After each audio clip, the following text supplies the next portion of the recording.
अस्सलाम वालेकुम students, first chemistry lecture number 2 है, चैप्टर नंबर 11 का, जिसमें हमने बॉर्न-हैबर साइकिल सीखना है। तो चलो स्टूडेंट्स लेक्चर का आगाज़ करते हैं इंट्रोडक्शन की हेडिंग से। पहली चीज़ आपने बॉर्न-हैबर साइकिल के बारे में याद रखनी है कि ये हेस लॉ की एक स्पेशल एप्लीकेशन है। इसको एमसीक्यूज़ में पूछा जा सकता है कि born-Haber cycle is a special form, special application of which of the following law.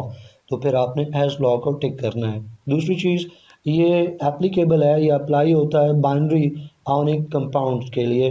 ये एक और एमसीक्यू है। तो अगर ऑप्शंस में आयोनिक कंपाउंड से बाइनरी आयोनिक कंपाउंड के ऑप्शन मौजूद हो तो इसको आप टिक करेंगे। अब बाइनरी आयोनिक कंपाउंड्स कौन से हैं, पहले ये देख लें। बाइनरी कंपाउंड्स कौन से होते हैं, तो बाइनरी का मतलब होता है 2। तो हर वो कंपाउंड जो सिर्फ 2 ही एलिमेंट से मिल के बना हो, हम उसको बाइनरी कंपाउंड कहेंगे। कोवलेंट कंपाउंड्स भी बहुत सारे हैं जो बाइनरी कोवलेंट कंपाउंड्स हैं, और इसी तरह से बहुत सारे आयोनिक कंपाउंड्स हैं, वो भी बाइनरी आयोनिक कंपाउंड्स हैं। एग्जाम्पल सबसे बेहतरीन आयोनिक में सोडियम क्लोराइड है। इसके अलावा मैग्नीशियम क्लोराइड की एग्जाम्पल देख लें ताकि एक किसी बच्चे को कन्फ्यूजन हो तो ख़त्म कर दूँ। MgCl2, तो यहाँ 2 देख के ये नहीं कहना कि यहाँ 2 से ज़्यादा कुछ चीज़ें मौजूद हैं। ये 2 एटम्स हैं या आइंस हैं क्लोरीन के। तो एलिमेंट तो 2 ही है ना, एक मैग्नीशियम का एलिमेंट है और दूसरा जो है वो क्लोरीन एलिमेंट है।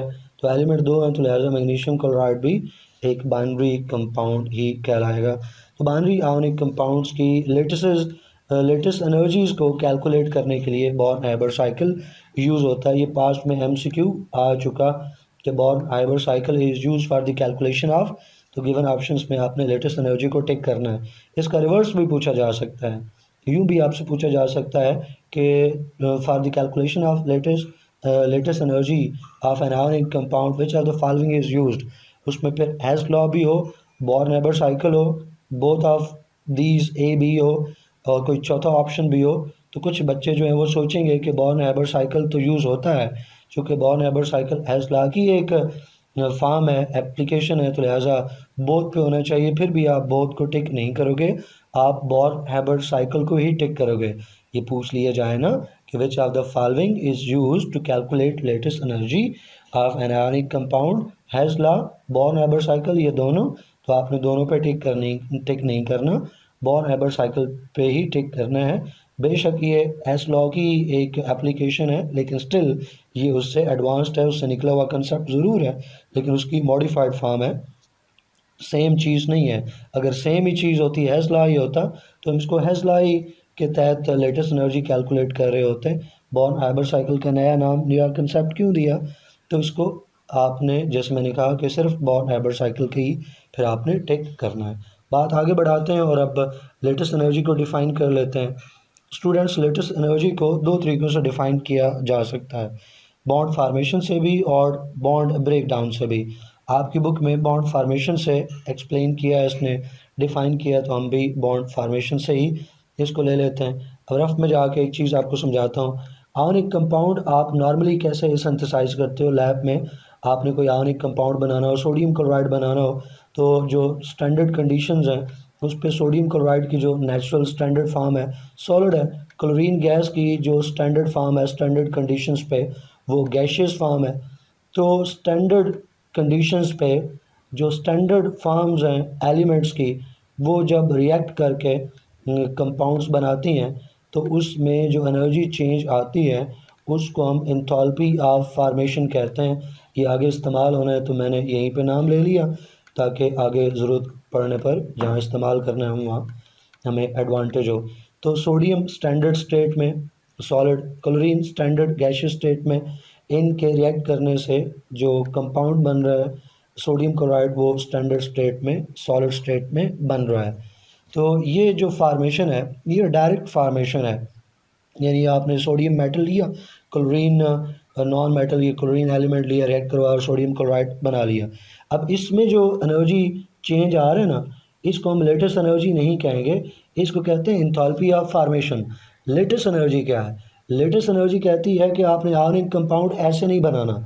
लेटेस्ट एनर्जी के लिए आपने आयोनिक कंपाउंड कैसे बनाना है, उसके लिए आपको सोडियम जो है वो स्टैंडर्ड स्टेट में नहीं लेना।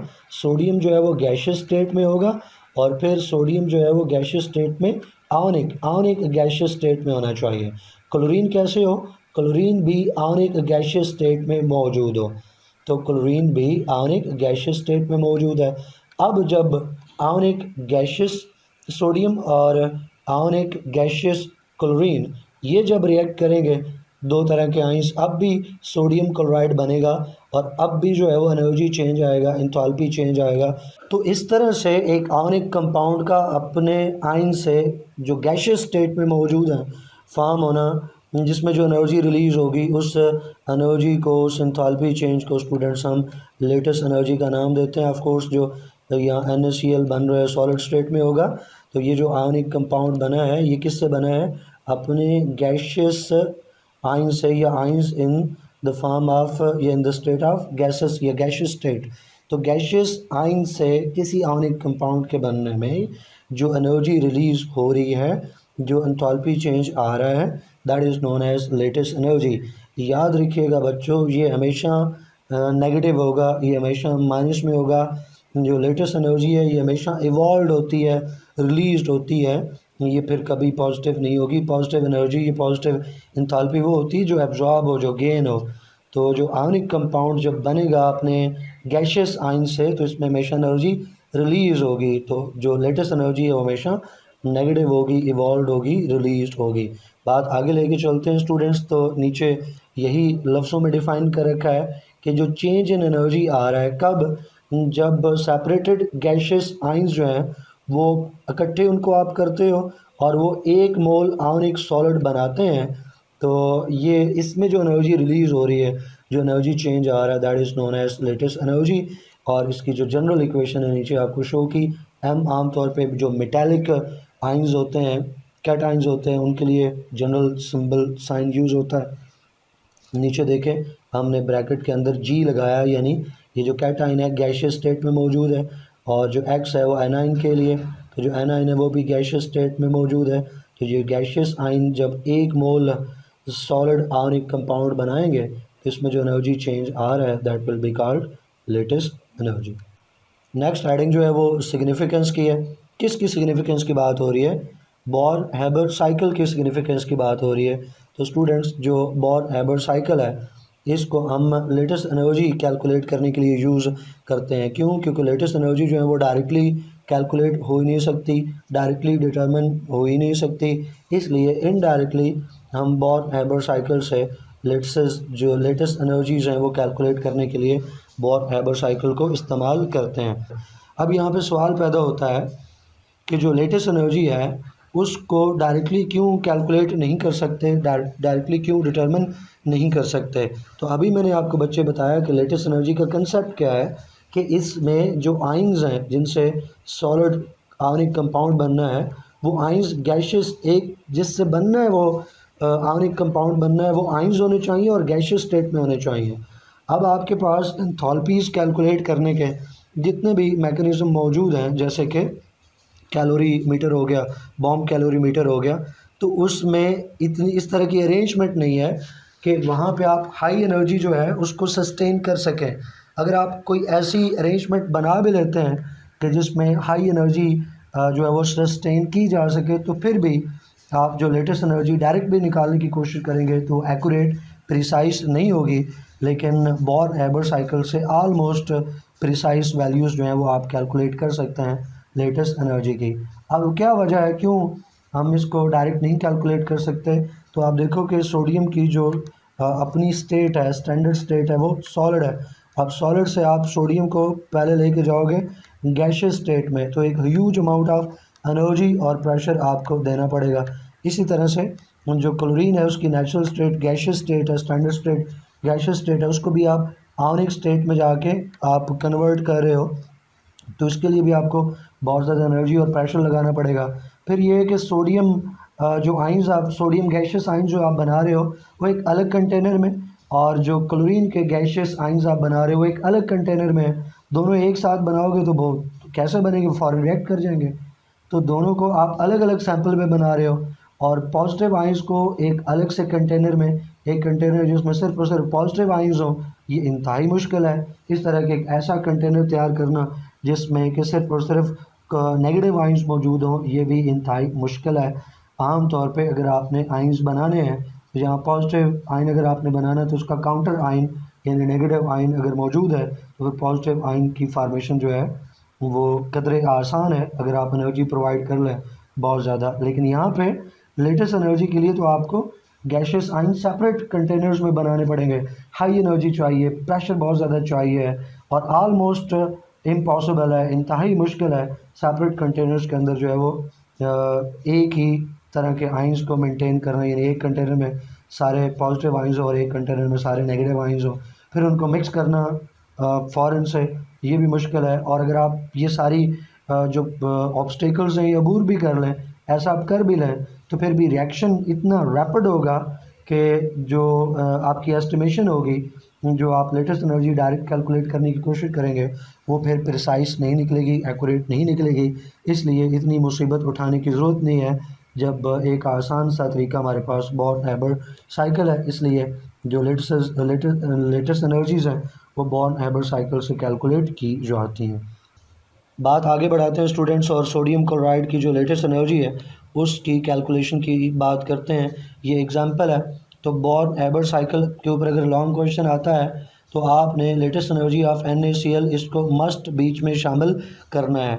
और NaCl वाली एग्जांपल आप तभी लिख सकते हैं जब इसके जो स्टेप्स हैं उनकी एंथैल्पी चेंजेस या एनर्जी वैल्यूज़ आपको याद हों। तो कुछ बच्चों ने कमेंट सेक्शन में पूछा कि ट्रिक्स बता दें कैसे आसानी से याद रख सकते हैं, तो मैं लास्ट पे एक दो बातें आपको बताऊंगा वैल्यूज़ को ज़ुबानी आसानी से याद रखने के लिए। तो स्टूडेंट्स एक दो बच्चों ने ये भी पूछा कि किस तरह से हम इसको आसानी से याद कर सकते हैं, याद नहीं हो रहा NaCl की जो एग्ज़ाम्पल है। तो भाई जब आप बहुत सारी चीज़ें एक साथ एक वक्त में तैयार करने की कोशिश करोगे तो सब कुछ मिक्स हो जाएगा, कंफ्यूज हो जाओगे आप। तो जो कम्प्लेक्स चीज़ें होती हैं ना, कम्प्लेक्स टॉपिक होते हैं, उनको पार्ट्स में ब्रेक करते हैं, छोटे छोटे हिस्सों में याद करते हैं। तो मैं आपको बताता हूँ आपने कैसे इसको याद करना है। पहले स्टेप में सिर्फ आप स्टेप्स के नाम याद करो तरतीब से। पहला स्टेप जो है वो सब्लिमेशन है सोडियम की, उसके बाद आयोनाइजेशन है सोडियम की, और जब सोडियम की आयोनाइजेशन हो गई तो फिर क्लोराइड मालिक्यूल्स जो है क्लोरीन के मालिक्यूल्स को तोड़ना है, उनकी डिसोसिएशन है, फिर उसको क्लोराइड आइंस में कन्वर्ट करना है और फिर पॉजिटिव और नेगेटिव आइंस को मिला के सोडियम क्लोराइड बनाना है। तो 5 स्टेप्स हैं, इनको तरतीब से आप पहले सिर्फ नेम्स याद करो। जब नेम्स पक्के याद हो गए उसके बाद वैल्यूज़, और कुछ नहीं, पहले सिर्फ नेम्स याद करने हैं, उसके बाद वैल्यूज़ याद करनी है इनकी कि जो सब्लिमेशन है उसमें कितनी अच्छा, इसमें वैल्यूज़ में भी जो पहले 3 स्टेप हैं, 3 में जो हमें एनर्जी खुद देना पड़ती है, पहले 3 स्टेप में एनर्जी एब्जॉर्ब होती है, हमें एनर्जी देना पड़ती है, लिहाजा वैल्यूज़ जो है वो प्लस में है, बाकी नंबर्स जो हैं वो आप याद करेंगे। तो पहले स्टेप में नेम्स याद कर लिए, दूसरे स्टेप में एनर्जी वैल्यूज़ याद कर ली, तीसरे स्टेप में इक्वेशंस की तरफ आपने जाना है कि इक्वेशंस आपने याद करनी है। पहले स्टेप की क्या इक्वेशन होगी, दूसरे स्टेप की क्या होगी, तीसरे चौथे और 5वें स्टेप की क्या इक्वेशन होगी। तो जब इक्वेशंस भी याद कर ली उसके बाद आप साइकिल की तरफ जाएँ। करते क्या है, आप सब कुछ एक साथ याद करने की कोशिश करते हैं, गड़बड़ हो जाती है। तो जिस तरीके से आपको बताया ऐसे ही आप याद करो, तो विदिन हाफ एन आवर आप इसको तैयार कर लोगे, उससे भी पहले तैयार कर लोगे। तो पहले स्टेप्स के नेम्स, फिर उनकी वैल्यूज़, फिर उनकी इक्वेशंस, फिर साइकिल। तो चलें इसको स्टार्ट करते हैं स्टूडेंट्स। तो जो फार्मेशन है NaCl की उसको हम सेवरल स्टेप्स में ब्रेक करेंगे क्योंकि हम लेटेस्ट एनर्जी कैलकुलेट करना चाहते हैं। तो सेवरल स्टेप्स में सोडियम क्लोराइड की फार्मेशन को ब्रेक करना है। उन्हीं स्टेप्स में से एक जो है वो लेटेस्ट एनर्जी का भी स्टेप होगा। तो जब सेवरल स्टेप में NaCl को हम लेंगे, NaCl की फार्मेशन को लेंगे, तो उनमें से एक स्टेप लेटेस्ट फार्मेशन का होगा। और अगर आप इन सारे स्टेप्स को तरतीब से एक सीक्वेंस से लिख दोगे तो फिर इसको साइकिल हम कहेंगे। ये जो कंप्लीट सीक्वेंस ऑफ रिएक्शन होगी that will be called cycle, जिसको बॉर्न-हैबर साइकिल भी कहते हैं। NaCl का है तो born-Haber cycle of NaCl, last पे वो भी सिखाऊंगा कैसे बनाना है। पहले स्टेप की तरफ चलते हैं। तो पहला स्टेप है sublimation of sodium, solid sodium. Sublimation किसको कहते हैं? सब्लिमेशन कहते हैं किसी सॉलिड का डायरेक्ट गैशियस स्टेट में कन्वर्ट होना। तो sublimation of sodium, solid sodium का मतलब है कि भाई जो आपके पास सोडियम आपको जो नेचुरल स्टेट में या स्टैंडर्ड स्टेट में आपको जो सोडियम मिल रहा है वो सॉलिड स्टेट में मिल रहा है। तो आपने लेटेस्ट एनर्जी कैलकुलेट करने के लिए आपको तो सोडियम का आयन चाहिए, वो भी गैशियस स्टेट में। तो पहले आप सॉलिड सोडियम को गैशियस सोडियम में कन्वर्ट करोगे, एटम्स जो है वो हासिल करोगे, तो जो गैशियस जो है वो बन जाएगा आपके पास सोडियम। तो सॉलिड सोडियम की गैशियस सोडियम में जो कन्वर्जन है that will be called sublimation. और इसमें जो एनर्जी चेंज आ रही है, चूँकि हमें हीट करना पड़ेगा ना, सॉलिड सोडियम ऐसे थोड़ी सोडियम गैशियस सोडियम में कन्वर्ट हो जाएगा, हमें एनर्जी देना पड़ेगी, हीट करना पड़ेगा। दैट्स वाई हमें चूँकि एनर्जी देना पड़ रही है तो प्लस और कितनी 108 किलो जॉल पर मोल एनर्जी देना पड़ेगी। तो चूँकि ये सब्लिमेशन हुई है लिहाजा ये जो एनर्जी है ना 108 किलो जॉल पर मोल, इसको आप इंथैल्पी ऑफ सब्लिमेशन कह सकते हो, क्योंकि एनर्जी चेंज इंथैल्पी सब्लिमेशन का ये इवेंट प्रोसेस है। तो enthalpy of sublimation of sodium, ये आपने लिख लिया। इक्वेशन सिंपल है, ऊपर भी बनाई कि सोडियम सॉलिड है, एरो लगाओ, सोडियम गैस में कन्वर्ट हुआ। आगे आप लिख दो ये स्टैंडर्ड, ये जो ओ है स्टैंडर्ड के लिए, तो स्टैंडर्ड इंथैल्पी ऑफ सब्लिमेशन जो एस लगा है सबस्क्रिप्ट में, ये है सब्लिमेशन के लिए, तो standard enthalpy of sublimation. Step number 2, जब आपके पास गैशियस सोडियम आ गया है तो अब आपने इसको आयन में कन्वर्ट करना है, क्योंकि आपको सोडियम गैशियस में चाहिए लेकिन आयनिक फॉर्म में चाहिए। तो सोडियम गैशियस स्टेट में तो आ गया, अब आप बच्चे इसकी आयनाइजेशन करवाओगे, यानी इसमें से एक इलेक्ट्रॉन जो है वो आप रिमूव करो, एक सोडियम में से एक वैलेंस इलेक्ट्रॉन निकल जाएगा, तो सोडियम आयन में ये कन्वर्ट हो जाएगा। तो आप सोडियम को आयन में कन्वर्ट कर रहे हो और उसमें से इलेक्ट्रॉन रिमूव कर रहे हो, तो इलेक्ट्रॉन रिमूव करना आयनाइजेशन कहलाता है। और इसमें जो एनर्जी हमें देना पड़ती है वो एनर्जी ऑफ आयनाइजेशन या एंथैल्पी ऑफ आयनाइजेशन कहलाएगी। तो जो सेकंड स्टेप है वो आयनाइजेशन ऑफ सोडियम है, गैशियस सोडियम, ताकि उसकी आयनाइजेशन हो और हमारे पास गैशियस सोडियम आयंस जो है वो फॉर्म हो जाएं। तो ये प्रोसेस जो है फर्स्ट आयनाइजेशन एनर्जी को करस्पॉन्ड करता है। क्या मतलब है इसका, यहाँ से भी एमसीक्यू पूछा जाता है, मैं बताता हूँ क्या एमसीक्यू पूछा जाना है। अब बच्चे आयनाइजेशन एनर्जी वो एनर्जी है जो इलेक्ट्रॉन रिमूव करने के लिए हमें देना पड़ती है, इसलिए प्लस का साइन है। और अब देखो किसी एटम में से आप एक इलेक्ट्रॉन भी रिमूव करवा सकते हो, 2 3 4 5, इससे ज़्यादा इलेक्ट्रॉन्स भी रिमूव करवा सकते हो, डिपेंडिंग अपॉन कि आप उस एटम के साथ करना क्या चाहते हो। बहरहाल पहला इलेक्ट्रॉन जो आपने रिमूव करना होता है ना, उसके लिए जो आपको एनर्जी देना पड़ती है वो फर्स्ट आयनाइजेशन एनर्जी कहलाती है। फिर उसी में से सेकंड इलेक्ट्रॉन रिमूव करने के लिए जो है वो आपको जो एनर्जी चाहिए वो सेकंड आयनाइजेशन एनर्जी कहलाएगी।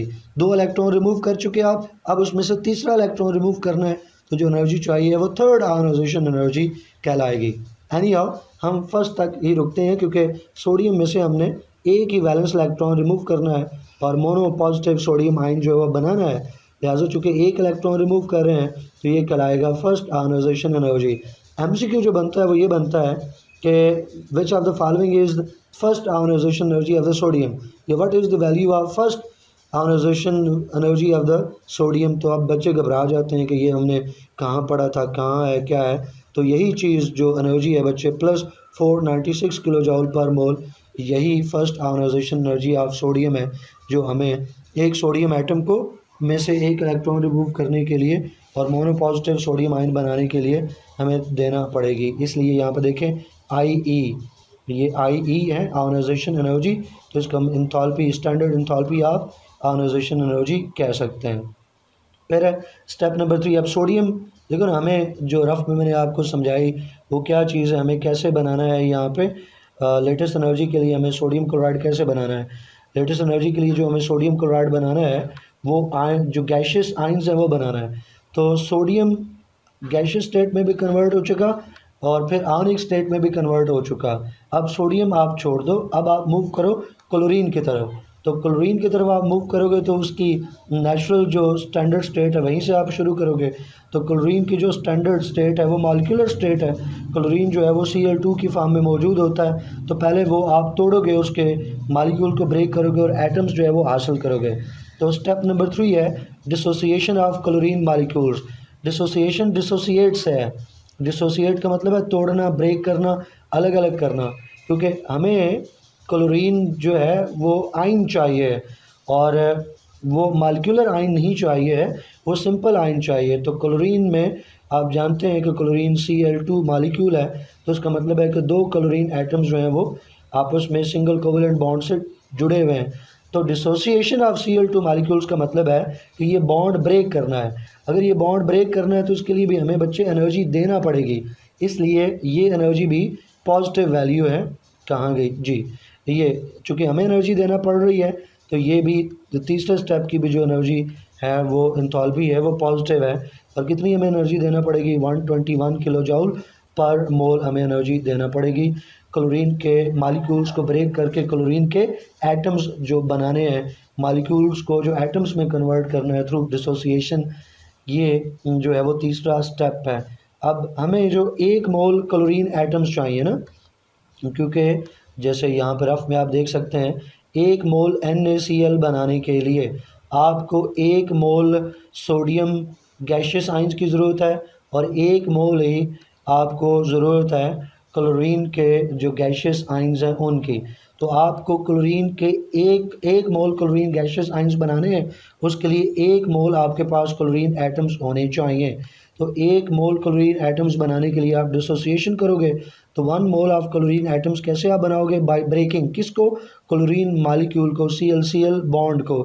तो अब वो किस में मौजूद है ClCl बॉन्ड, वो क्लोरीन मॉलिक्यूल्स में जो ClCl बॉन्ड है उसको ब्रेक करोगे तो आपके पास हाफ मोल ऑफ Cl2 यानी 1 मोल ऑफ क्लोरीन एटम्स। अब ये ज़रा समझने वाली बात है, टेक्निकल है। Cl2 का हाफ मोल, ये 1/2 मोल ऑफ Cl2 लिखा है ना, ज़रा इसको समझें। 1/2 जिसको ब्रैकेट में कर रहा हूँ, 1/2 mole of Cl2। Chlorine molecule का अगर आधा मोल होगा तो क्लोरीन एटम्स का 1 मोल होगा, क्योंकि क्लोरीन जो है ये 2 हैं, यानी क्लोरीन का मॉलिक्यूल जब आप ब्रेक करोगे 1 मोल मॉलिक्यूल्स आपको ब्रेक करोगे तो आपको 2 मोल्स क्लोरीन एटम्स मिलेंगे, जबकि हमें क्या चाहिए, 1 मोल क्लोरीन एटम चाहिए। तो हम क्या करेंगे, फिर इसका हाफ ले लेंगे ना, इसका हाफ ले लेंगे, इसको 2 से डिवाइड कर देंगे, 2 से कैंसिल, तो ये हमारे पास 1 मोल आएगा। इसलिए क्लोरीन मॉलिक्यूल्स का हमने हाफ मोल लेंगे, हाफ मोल क्लोरीन मॉलिक्यूल्स लें, उनको डिसोसिएट करें। क्लोरीन मॉलिक्यूल्स आपको कितने लेने हैं, हाफ मोल क्लोरीन मॉलिक्यूल्स, उनको जब डिसोसिएट करोगे, ब्रेक करोगे तो आपको 1 मोल क्लोरीन एटम्स का मिल जाएगा। और यहाँ पे भी बॉन्ड को ब्रेक करने के लिए एनर्जी हमें देना पड़ेगी, that is 121 kilo joule per mole. और इसको हम क्या नाम देंगे, इस प्रोसेस को हम, जहाँ ऊपर हमने स्टेप के साथ लिखा डिसोसिएशन ऑफ Cl2 मॉलिक्यूल्स, हम इसको एटमाइजेशन का नाम भी दे सकते हैं। क्यों, मॉलिक्यूल्स की एटम्स में जो कन्वर्जन है इसको एटमाइजेशन कहते हैं, और इसमें जो इंथैल्पी चेंज आएगी उसको हम इंथैल्पी ऑफ एटमाइजेशन कहेंगे। इसीलिए यहाँ डेल्टा H के नीचे AT लिखा है जो कि एटमाइजेशन के लिए है। बात आगे बढ़ाते हैं स्टूडेंट्स। अब स्टेप नंबर 4 और स्टेप नंबर 5 ये दोनों ही एनर्जी रिलीज़ करते हैं। पहले तीनों स्टेप में एनर्जी हमें देना पड़ी है, हमने एनर्जी जो है वो इनपुट के तौर पे दी, इसलिए एनर्जी वैल्यूज़ पॉजिटिव थी, इंथैल्पी पॉजिटिव थी। अब स्टेप 4 और स्टेप 5 की जो इंथैल्पीज़ हैं वो नेगेटिव हैं। हमें एनर्जी जो है इन स्टेप्स में एनर्जी जो है वो एब्जॉर्ब नहीं होगी बल्कि एनर्जी रिलीज़ होगी। ऊपर वाले स्टेप में, स्टेप नंबर 3 में आपने क्लोरीन के एटम्स जो हैं वो बना लिए हैं। अब उन क्लोरीन एटम्स को क्लोरीन आइंस में कन्वर्ट जो है वो करना है। तो स्टेप नंबर 4 जो होगा, फॉर्मेशन ऑफ क्लोराइड आइंस होगा। ऑफ कोर्स गैशियस स्टेट में वो फॉर्म होंगे कि क्लोरीन के एटम्स जब गैशियस स्टेट में हैं तो उसमें जब आइंस होंगे तो वो भी गैशियस स्टेट में आइंस बन जाएंगे।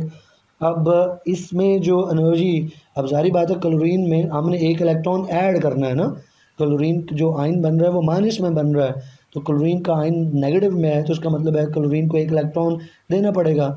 एक क्लोरीन एटम को 1 इलेक्ट्रॉन चाहिए, तो वो एनर्जी जो इलेक्ट्रॉन ऐड करने पर रिलीज़ होती है उसको हम इलेक्ट्रॉन एफिनिटी कहते हैं। आप मैट्रिक में भी इसको पढ़ के आए कि जब 1 इलेक्ट्रॉन ऐड करते हैं एक एटम के अंदर तो जो एनर्जी रिलीज़ होती है उसको इलेक्ट्रॉन एफिनिटी कहते हैं।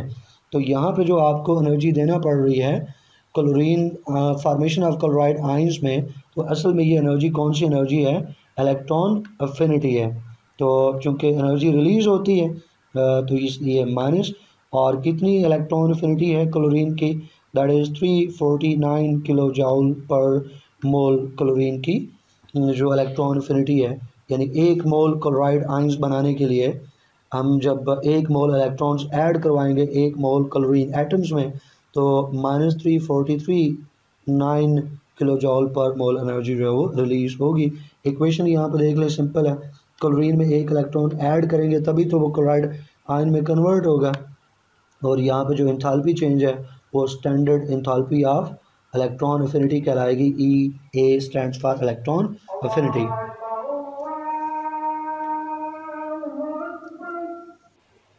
स्टेप नंबर 5 है formation of solid sodium chloride from the ions. ऊपर हमने जो गैशियस आइंस हैं सोडियम के वो भी बनवा लिए, और क्लोराइड के जो गैशियस आइन है, क्लोरीन के जो गैशियस आइन है वो भी हमने हासिल कर ली। अब उन दोनों को मिला के सॉलिड सोडियम क्लोराइड जो है वो बनाना है। तो आप देखें कि सिंपल सी इक्वेशन है, ये गैशियस सोडियम आइंस ये गैशियस क्लोराइड आइंस मिलाएंगे तो 1 मोल सॉलिड सोडियम क्लोराइड फॉर्म हो गया। और इसमें जो एनर्जी रिलीज होगी that will be called enthalpy of latest formation, या लेटेस्ट एनर्जी का हम इसको नाम देते हैं। और यहाँ देखें इसकी आगे वैल्यू नहीं लिखी हुई, ये हमने कैलकुलेट करनी है। अब हमारे पास जो है पिछले चारों स्टेप की वैल्यूज़ मौजूद हैं, ये चारों स्टेप की वैल्यूज़ यूज़ करेंगे। और एक और वैल्यू भी है वो भी हमने यूज़ करनी है। वो कौन सी, मैं उसका जिक्र कर चुका हूँ, आपको उसकी तरफ लेके जाता हूँ। ये पहले स्टेप की एनर्जी जो कि सब्लिमेशन की है प्लस 108, दूसरे स्टेप की एनर्जी 496 किलो जूल, तीसरे स्टेप की एनर्जी जो है students 121 kilo joule per mole, और फिर चौथे स्टेप की जो एनर्जी है -349 किलो जूल। पांचवी जो एनर्जी हमने यूज़ करनी है वो इंथैल्पी ऑफ फार्मेशन है। अब इंथैल्पी ऑफ फार्मेशन कहाँ से आया, तो मैंने रफ में आपको लेटेस्ट एनर्जी की डेफिनेशन समझाते वक्त ये आपको बताया कि नॉर्मल लैब में हम आयोनिक कंपाउंड्स कैसे बनाते हैं कि जो एलिमेंट्स हैं हम उनको लेते हैं उनकी स्टैंडर्ड स्टेट में। सोडियम की स्टैंडर्ड स्टेट सॉलिड है, क्लोरीन की जो स्टैंडर्ड स्टेट है स्टैंडर्ड कंडीशन पे वो गैसियस स्टेट है। अब जब ये सोडियम अपनी स्टैंडर्ड स्टेट में और क्लोरीन अपनी स्टैंडर्ड स्टेट में मिलकर जो कंपाउंड बना रहा है वो भी अपनी स्टैंडर्ड स्टेट में बना रहा है, तो यहाँ जो एनर्जी चेंज आ रहा है that is known as enthalpy of formation. और ये हम सोडियम क्लोराइड की आसानी से कैलकुलेट कर सकते हैं। मसला तो लेटेस्ट एनर्जी का है, मसला तो तब है कि जब हमें आइन से गैशियस आइन से जो है वो आयनिक कंपाउंड बनाना पड़े, वो इम्पॉसिबल है। लेकिन स्टैंडर्ड स्टेट से हम जब उनको एलिमेंट्स को मिला के आयनिक कंपाउंड्स बनाना चाहें तो उसमें तो कोई मुश्किल नहीं है, बनवाते हैं। और उसकी जो एनर्जी चेंज है उसको एंथैल्पी ऑफ फार्मेशन कहते हैं, और उसको आसानी से कैलकुलेट किया जा सकता है। तो आपको ये एंथैल्पी ऑफ फार्मेशन पता होनी चाहिए साथ, तभी जो ऊपर वाली चार वैल्यूज़ और एंथैल्पी ऑफ फार्मेशन यूज़ करके आप इसकी लेटेस्ट एनर्जी जो वो कैलकुलेट कर सकते हैं। हमने हेस लॉ पढ़ते वक्त एक फार्मूला पढ़ा था कि एक डायरेक्ट जो फार्मेशन है किसी भी कंपाउंड की सिंगल स्टेप में, ये सिंगल स्टेप है ना, डायरेक्ट फार्मेशन है, तो इसमें जो एनर्जी रिलीज हो रही है सोडियम के केस में या बाकी किसी कंपाउंड के केस में हम उसको एंथैल्पी ऑफ फार्मेशन कहते हैं। तो एंथैल्पी ऑफ फार्मेशन डायरेक्ट हमें एनर्जी दे रही है, तो ये एनर्जी एक तरफ एंथैल्पी ऑफ फार्मेशन HF ये एक तरफ आ जाएगी, ये डायरेक्ट सिंगल स्टेप की एनर्जी है। और दूसरी तरफ उन 5 स्टेप्स की एनर्जीज जो हैं वो हमने ऐड करनी है। तो अकॉर्डिंग टू हेस लॉ जो एनर्जीज़ हैं वो सेम होनी चाहिए कि जब रिएक्शन सिंगल स्टेप में हो या रिएक्शन मल्टीपल स्टेप में हो, जैसे यहाँ 5 स्टेप्स हैं तो दोनों तरफ एनर्जी सेम होनी चाहिए। यहाँ पे आके हेस लॉ जो है वो अप्लाई होगा, तो हम वो फार्मूला बना लेंगे कि ये हमारे पास आ गई एंथैल्पी ऑफ फार्मेशन इक्वल्स होनी चाहिए इन पांचों स्टेप की एंथैल्पीज़। तो पहला स्टेप था जो सब्लिमेशन का, एंथैल्पी ऑफ सब्लिमेशन, दूसरा step enthalpy of ionization energy plus तीसरे स्टेप में एंथैल्पी ऑफ एटमाइजेशन, चौथा स्टेप उसकी एंथैल्पी ऑफ इलेक्ट्रॉन एफिनिटी, और आखिरी स्टेप जो था वो एंथैल्पी ऑफ लेटेस्ट फार्मेशन या लेटेस्ट एनर्जी, ये हमारे पास आ गई। अब इनमें से 6 अब ये फैक्टर्स बन गए, 5 की वैल्यूज़ हमारे पास हैं, छठी की वैल्यू हमने कैलकुलेट करनी है। इन जो लेटेस्ट एनर्जी है ये हम कैलकुलेट करने जा रहे हैं, बाकी सारी वैल्यूज़ हमने याद कर लेनी है। तो सोडियम क्लोराइड की जो एंथैल्पी ऑफ फार्मेशन है that is -411 kilojoule per mole, और ये ऊपर हम इन चारों एनर्जीज़ का जिक्र कर चुके, उनको यहाँ पे पुट कर दें। जो ये आखिरी थी इलेक्ट्रॉन एफिनिटी ये माइनस में थी, तो ये उसी तरह माइनस में ब्रैकेट के अंदर आप पुट करोगे 349 किलो जूल, और ये आखिर वाली जो है ये हमें नहीं मालूम, ये हमने कैलकुलेट कर लेनी है। स्टूडेंट्स अब आपने ये डेल्टा HL कैलकुलेट करना है, लेटेस्ट एनर्जी कैलकुलेट करनी है।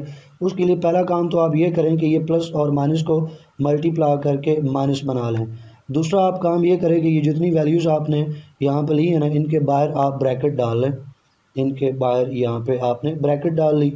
अब जब आपने ब्रैकेट डाल ली है तो अब ये एक ब्रैकेट में आ गए। अब आप क्या कर लो, अब इन ये ब्रैकेट वाला पूरा जो पोर्शन है उठा के आप इसको लेफ़्ट साइड पे लेके आओ। लेफ़्ट साइड पे पहले -411 मौजूद है, उसको उसी तरह से रहने दो। और ये जो ब्रैकेट वाला पूरा पार्ट है इसको लेफ़्ट हैंड साइड पे लेके आओगे तो ब्रैकेट के बाहर जो है, अभी राइट हैंड साइड पे ब्रैकेट के बाहर कोई साइन नहीं है, इसका मतलब है प्लस है। जब ब्रैकेट वाला ये पूरा पार्ट, ये पूरी ब्रैकेट उठा के लेफ़्ट साइड पे लेके आओगे तो ये माइनस की हो जाएगी। तो ये देखें ब्रैकेट के बाहर जो माइनस है और बाकी चूँकि ब्रैकेट के बाहर हमने माइनस कर लिया तो अंदर वैल्यूज़ जो साइंस हैं वो उसी तरह से 108 496, ये 1 यहाँ पे नहीं होना चाहिए, इसको ख़त्म कर लेते हैं, करेक्ट कर लेते हैं। 496 किलो जॉल, इसी तरह 121 किलो जॉल और ये -349 किलो जॉल। अब इसके बाद ये पाँचवीं छठी क्लास की सिंपल सी एडिशन सब्सट्रैक्शन है। तो पहले आप ब्रैकेट के अंदर ये जो प्लस वाली तीनों वैल्यूज़ हैं इनको ऐड कर लो, फिर इसमें से ये जो माइनस वाली वैल्यू है सब्सट्रैक्ट कर लो, तो ब्रैकेट वाला पार्ट आपको जो है वो उसका नेट रिज़ल्ट मिल जाएगा। फिर ब्रैकेट के बाद चूँकि माइनस है तो जो नेट रिज़ल्ट आपको मिलेगा वो फिर माइनस का हो जाएगा। फिर वो जो नेट रिज़ल्ट ब्रैकेट के अंदर आपको माइनस का मिलता है और ये जो बाहर -411 है, दोनों को ऐड करोगे तो आपके पास -787 किलो जॉल पर मोल एनर्जी आपको मिलेगी। That is the latest energy of sodium. तो स्टूडेंट्स इस तरह से हम लेटेस्ट एनर्जी जो वो कैलकुलेट कर सकते हैं। अब इसके बाद नेट इक्वेशन निकालनी है तो उसमें कौन सा मुश्किल काम है। जब अलग अलग से हमने इक्वेशंस जो हैं वो लिख ली हैं ऊपर पांचों स्टेप की, तो इनको एक साथ इकट्ठा लिख के ऐड करने में ज़रा प्रॉब्लम भी नहीं होनी चाहिए। तो पांचों वही स्टेप, उनकी इक्वेशंस जो है वो ऊपर तले आप लिख लें तरतीब से। आप लेफ़्ट और राइट साइड पे जो चीज़ें एक जैसी उनको कैंसिल कर दें। ज़रा गौर कीजिए कि तो ये सोडियम नीचे ब्रैकेट में गैस लिखा है तो ये इस गैशियस सोडियम एटम से कैंसिल हो जाएगा। फिर अगर ये देखें क्लोरीन गैशियस और ये क्लोरीन गैशियस एटम जो है वो कैंसिल हो जाएगा। इसी तरह से ये क्लोराइड आयन गैशियस स्टेट में, ये क्लोराइड आयन गैशियस स्टेट में कैंसिल हो जाएगा। फिर इसी तरह से ये सोडियम आयन गैशियस स्टेट और ये सोडियम आयन गैशियस स्टेट में कैंसिल, ये एक इलेक्ट्रॉन और ये एक इलेक्ट्रॉन कैंसिल।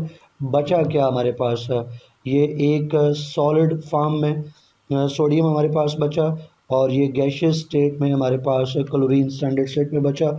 और राइट हैंड साइड पर देखें तो ये हमारे पास NaCl बचा। इनको नीचे लिख लें, ये सोडियम आ गया, यहाँ Cl2 लिखा है, इसके साथ इसको करेक्ट कर ले लें। आप नीचे 1/2 आप लिख लेंगे, यहाँ 1/2 से मल्टीप्लाई कर लेंगे ताकि इक्वेशन बैलेंस्ड हो जाए और NaCl वो उसी तरह से नीचे आ जाएगा।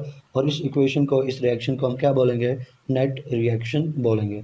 अब इसके बाद साइकिल है स्टूडेंट्स, तो बॉर्न हैबर साइकिल ऑफ ये फॉर NaCl, इसमें भी कोई मुश्किल चीज़ नहीं है। सबसे पहले आप ये देख लें कि यहाँ एनर्जी के लिए आपने एरो लगा देना है अपवर्ड, और आपने बता देना है कि ये जो एनर्जी आप ले रहे हो ये किलो जॉल्स में ले रहे हो। और ऊपर की तरफ एरो लगाने का मतलब है कि एनर्जी ऊपर की तरफ जो है वो इंक्रीज़ हो रही है और डाउनवर्ड डिक्रीज़ होगी। तो पहले जो 3 स्टेप हैं, अभी हमने सीखा कि पहले तीनों स्टेप में एनर्जी हम ऐड करते हैं, क्योंकि हम एनर्जी सिस्टम को दे रहे हैं, हम ऐड कर रहे हैं सिस्टम में। तो इसका मतलब है कि सिस्टम में एनर्जी, सिस्टम में हम चूँकि एनर्जी ऐड कर रहे हैं तो सिस्टम की एनर्जी बढ़ेगी तो उसका मतलब है एरो अपवर्ड होनी चाहिए, क्योंकि अपवर्ड एरो का ये जो मौजूद होना है ये इंडिकेट करता है कि ऊपर की तरफ एनर्जी इंक्रीज़ हो रही है।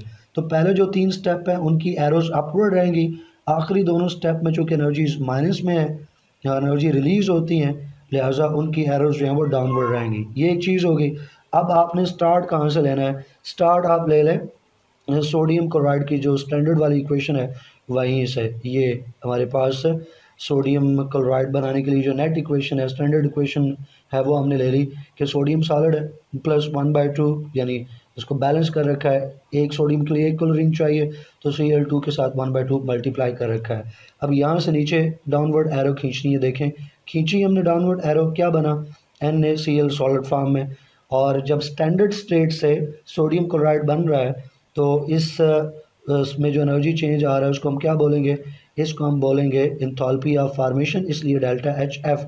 ये भी चूँकि एनर्जी रिलीज़ होती है तो एरो डाउनवर्ड हुई, और कितनी एनर्जी रिलीज़ होती है, -411 किलो जॉल। तो जहाँ वो आपने इक्वेशन लिखी थी वहीं से आपने डाउनवर्ड एरो खींच लिया और लेबल कर दिया कि डेल्टा एच एफ है, और इस तरफ लिख दिया कि वो कितना है, उसकी वैल्यू भी लिख दी, और उससे बनने वाला क्या है, नीचे NaCl सॉलिड में वो बन लिया। अब यहाँ से आप बात ऊपर शुरू करो, यहाँ से अब ये तो है स्टैंडर्ड स्टेट में। अब लेटेस्ट एनर्जी हासिल करने के लिए हमें जो है वो गैशियस आइंस चाहिए, पॉजिटिव भी नेगेटिव भी। तो पहले सोडियम की कन्वर्जन करते हैं।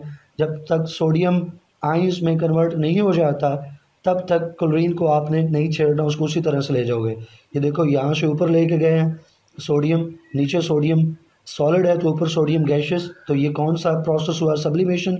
यहाँ पे जो एनर्जी इन्वॉल्व हो रही है वो एंथैल्पी ऑफ सब्लिमेशन कहलाएगी। चूँकि ये पॉजिटिव है, हमने सिस्टम में एनर्जी ऐड की है, कितनी ऐड की है, प्लस 108 किलो जॉल। तो चूँकि हम ऐड करें तो इसलिए एरो जो है वो डाउनवर्ड होने की बजाय अपवर्ड हुआ, एंथैल्पी ऑफ फॉर्मेशन ये लिख ली। और क्लोरीन को जैसे मैंने कहा साथ नहीं छेड़ना, तो क्लोरीन जैसे नीचे वाले स्टेप में था उसी तरह ऊपर वाले स्टेप में चला गया। अब सोडियम जो है हमारे पास गैशियस स्टेट में आ गया। अब हमने इसको आयन में कन्वर्ट करना है। तो ये देखें, इससे ऊपर हमने किस स्टेट में इसको रखा है, आयन स्टेट में लिखा है, यानी सोडियम आयन बन गया। तो ये प्रोसेस कौन सा है, आयनाइजेशन। इसमें जो एनर्जी इन्वॉल्व होती है उसको क्या कहते हैं, एंथैल्पी ऑफ आयनाइजेशन एनर्जी, ये लिख ली। चूँकि ये भी हमें देना पड़ती है, पॉजिटिव साइन है इसका, +496 देना पड़ती है। तो ये हमने +496 जो है साथ लिखा और एरो अपवर्ड लगाई। एक और चीज़ का ख्याल करें, यहाँ देखें 108 किलो जॉल थी, एरो की लेंथ देखें, ऊपर 496 किलो जॉल जब एनर्जी हम दे रहे हैं तो एरो की लेंथ जो है वो देखें, एरो की लेंथ जो है वो ज़्यादा है। ज़्यादा जो लेंथ है एरो की वो इंडिकेट करती है कि ज़्यादा एनर्जी चेंज आया है।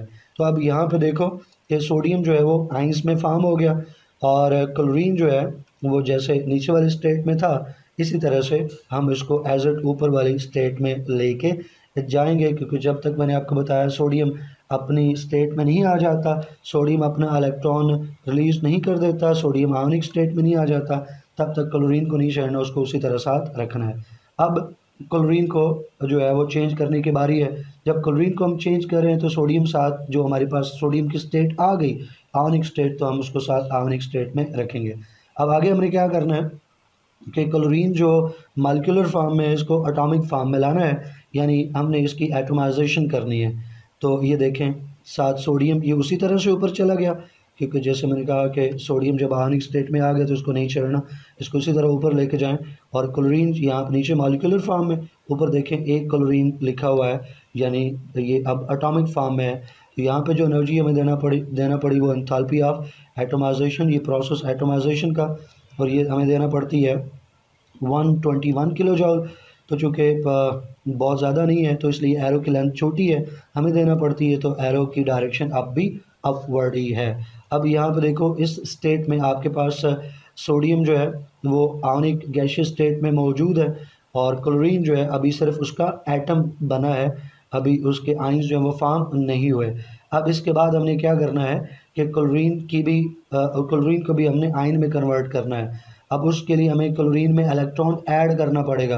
अब क्लोरीन को जब इलेक्ट्रॉन ऐड करना पड़ेगा तो ये इलेक्ट्रॉन इन्फिनिटी है, तो क्लोरीन एटम में जब एक इलेक्ट्रॉन ऐड करेंगे तो एनर्जी रिलीज होगी। ये देखें क्लोरीन में इलेक्ट्रॉन ऐड किया तो क्या बन गया, क्लोरीन आयन बन गया। सोडियम आयन साथ बना हुआ था उसको उसी तरह साथ नीचे लिख लिया।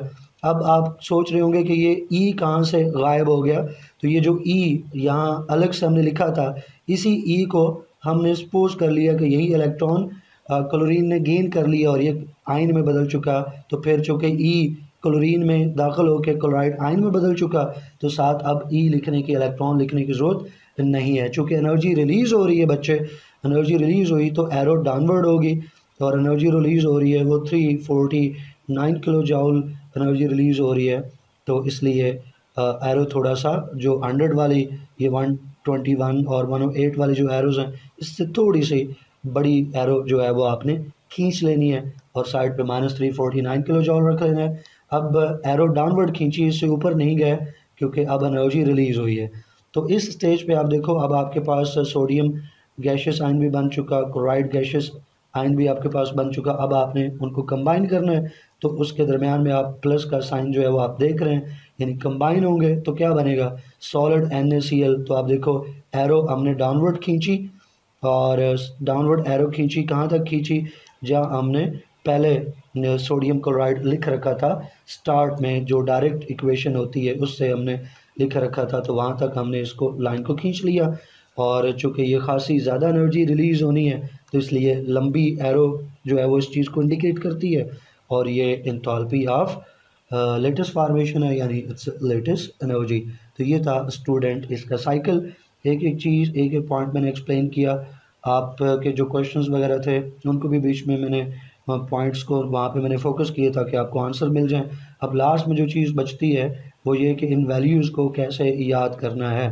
तो चले यहीं पे मैं आपको बता देता हूँ इन वैल्यूज़ को आप कैसे याद करोगे। देखो बच्चे, जो नंबर्स होते हैं उनको याद करने का जो तरीका होता है, जो मेथड होता है, उसको एसोसिएशन मेथड कहते हैं। एसोसिएट कर लेना, नंबर को किसी ऐसी चीज़ के साथ रिलेट कर देना जो चीज़ हमें हमेशा याद रहती है, उसके साथ लिंक कर लेना। मिसाल के तौर पे इस्लामाबाद में अगर कोई मेरी फेवरेट जगह मौजूद है तो मैं कहूँगा कि मेरी वो जो मोस्ट फेवरेट लोकेशन है, मिसाल के तौर पे मैं अगर कायद-ए-आज़म यूनिवर्सिटी का स्टूडेंट रहा हूँ तो मेरे लिए तो पूरे इस्लामाबाद में कायद-ए-आज़म यूनिवर्सिटी के कैंपस से ज़्यादा कोई फेवरेट जगह नहीं है। तो मैं कहूँगा कि अच्छा भाई, उस कैंपस मेरी मोस्ट फेवरेट जगह पे जाने के लिए जो लोकल गाड़ी जाती है वो 411 नंबर है। तो इस तरह अब मुझे मुझे अपनी फेवरेट जगह कभी नहीं भूलती, उसके साथ मैंने इस नंबर को एसोसिएट कर लिया। तो जैसे ही मैं उसको रिकॉल करूँगा अपनी फेवरेट जगह पे कौन सी गाड़ी जाती है तो फ़ौरन से मुझे 411 याद आ जाएगा। साइन कंसेप्ट से याद रख सकते हैं कि एंथैल्पी ऑफ फार्मेशन है तो नेगेटिव ही रहेगी। फिर बाकी इसको कैसे याद रखना है, इनको बाकी वैल्यूज़ को भी इसी तरह आप एसोसिएट कर सकते हैं। एक और तरीका भी है एसोसिएट करने का इन वैल्यूज़ को, वो ये कि आप मेल हो या फीमेल, आप आंखें बंद करो 5 मिनट के लिए और अपने आप को बताओ, अपने आप से बात करो कि आप जो है वो क्रिकेटर हो, क्रिकेट खेलते हो, आपको पसंद है या नहीं पसंद। अपने आप से बात करो आंखें बंद करके कि आप क्रिकेटर हो, और सोचो कि आप अपने सबसे मुखालिफ जो टीम है उससे खेल रहे हो, यानी भारत की, इंडिया की टीम से खेल रहे हो। आपका डेब्यू है, पहले मैच में ही आपने जो रिकॉर्ड है वो बना दिया। आपने जो है वो पहले टेस्ट मैच में 411 रन जो है वो स्कोर कर दिए। आपने ट्रिपल सेंचुरी किया, आपने 4th सेंचुरी कर दी और 411 नॉट आउट रहे। अपने आप को आंखें बंद करके 5 मिनट के लिए आपने बताना है। फिर आपने कहना है कि दूसरा जो हमारा मैच था इंडिया के साथ सीरीज़ का, उसमें मैंने विनिंग जो है वो 100 किया, यानी मैंने सेंचुरी स्कोर की और मैंने विनिंग 108 स्कोर किया और नॉट आउट आया 108 मैंने स्कोर किया। फिर उससे अगले मैच में हमें पहले बैटिंग मिल गई तो मैंने बहुत तेज़ी से खेला और 496 हाईएस्ट स्कोर जो है वो बना दिया। फिर उससे अगले मैच में मैंने विनिंग सेंचुरी की, 121 स्कोर किया, फिर 349 स्कोर किया। तो अपने आप से ऐसे आप 5 मिनट के लिए बात करोगे अपने आप को बैट्समैन और अपनी मुखालिफ तरीन टीम को सामने रख के कि मेरे पहला ये स्कोर था, दूसरा ये, तीसरा ये, चौथा ये, तो आप इसको एसोसिएट करके याद रख सकते हो। कोई और एसोसिएशन बना लो, जैसे मैंने पहले कहा कि फेवरेट जगह पे जाने के लिए 411, ऐसे जो चाहो आप बना लो जो आपको आसान लगे, लेकिन एसोसिएशन बनाने के अलावा और कोई दूसरा तरीका नहीं है। आप इसको और क्या है, इसको मेमोराइज़ कर सकते हो अगर एसोसिएट नहीं करना तो आज इसको दिन में 4 दफ़ा इसको पढ़ो। अच्छा, इसकी एनर्जी इतनी है, इसकी एनर्जी इतनी है। कल सुबह उठते सारी 4 बार पढ़ो, फिर दोपहर को 4, फिर शाम को 4 बार, फिर पेपर से पहले 4 बार इसको पढ़ो। इतनी बार रिपीट करोगे तो तब जाके अगर आप मेमोराइज़ कर रहे हो तो आपको पक्की याद रहेंगी। दूसरा है तरीका कि एसोसिएट कर लो तो कुछ आपको आसानी हो जाएगी। अपना ख्याल रखिएगा। इंशाल्लाह नेक्स्ट वीडियो में नेक्स्ट चैप्टर जो है उसको स्टार्ट करेंगे। टिल देन अल्लाह हाफिज़।